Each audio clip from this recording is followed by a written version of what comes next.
Andy, roll you back a few years then, and back to the good old days of the Kickmaster football. I believe that's how you sort of first got to know Peter Mallinger.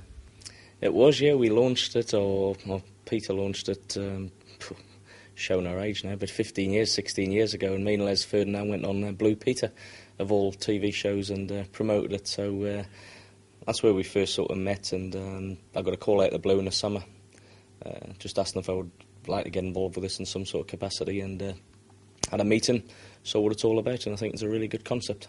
Obviously, you kept well in touch with Peter during that time. Had you sort of kept a close eye on our events at FootballCV? I hadn't kept a close eye, but I always saw about it and heard about it and wondered what it was all about, you know. So had a meeting in the summer. They said, would I like to get involved? I came and have a look. It's fantastic facilities, a great setup, professionally run, which I think is important. I think the kids will look forward to doing what they're doing. It gives them a route into various things should they embrace it and be successful.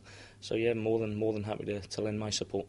Now, you're joining the capacity of a consultant. I understand you're going to be making regular visits down there during the course of the year just to pass on your experience, expertise, and spend some time coaching with the lads. Yeah, that's the idea. Just probably once a month, I think, just to come in. You know, if I can pass on my experiences, my knowledge, my what I achieved in the game, how I achieved it, what it takes, and if it could help one of the boys out of the whole squad, that'll be good. You know, but do a little bit of coaching as well, which I love. I love being on the training ground. And I say if I can help them in any sort of shape or form, I'll be only too happy to do so. You moved into management when your playing days came to an end, so you'll know the lower leagues and the non-league scene pretty well as a manager now, as well as having sort of played all the way up through your career to international level. Will you be looking at some of these boys and sort of looking at where they possibly could be ending up with a slight eye on other things?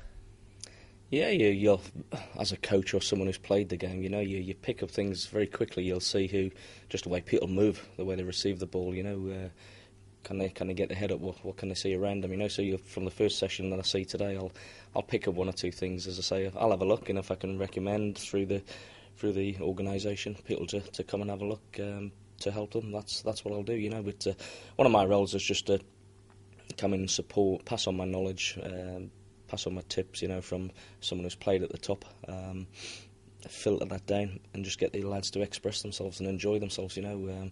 I'm a great believer at any level if the youngsters, and not just youngsters, I manage non-league or even the pros when I played there, a great believer if you're encouraged you'll do better, you know. It's easy to pick on mistakes all the time. I've played under a lot of managers who just tell you what you're doing wrong. I think players thrive on also being, you need to tell them what they're doing wrong, but that needs to be constructive, but also what they're doing well and how they can play to their strengths and implement them both in an individual basis and on a team format. Now, away from the academy itself, I think 3, maybe 4 of the teams you played for last year were all promoted. Do you get a chance to keep in touch with your old clubs and stuff, or does management literally take up all of your available time these days? Management takes up nearly all of my time, plus the family as well. So, but yeah, speak to quite a few people. I like to stay in touch with one or two players. Football's an ever-changing game, and people say, do you keep in touch with people at Tottenham? Well, other than Ledley King, who was coming through as a youngster, and Crouchy, who was in the youth team when I was there, there's no one there, you know. Speak to people like Les Ferdinand and people like that from time to time, you know. But stay in touch, see the pro game from a little bit of a distance now, because non-league, it's semi-pro, it's part-time, but it's really full-time, particularly as a manager. You've got to deal with certain situations during the week that the pros don't have to deal with, you know. So very time-consuming, but very enjoyable.